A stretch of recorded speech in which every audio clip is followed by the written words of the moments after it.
Naintindihan mo yan? Pag Tagalog, naintindihan mo. Pag Ilonggo, hindi mo maintindihan yan. Ang tawag doon, buwang. Toto pala, itot na. Alam mo yun? Good morning, brother. How are you? I'm good, I'm good. Ang tawag sa ano sa Ilonggo, Toto. Toto, pag sa ano sa Bicol, Manoy.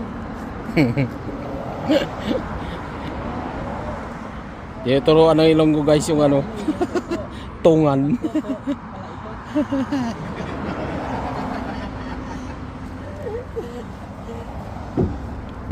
Ang toto, dako boto. Toto, Toto pala, Toto pala.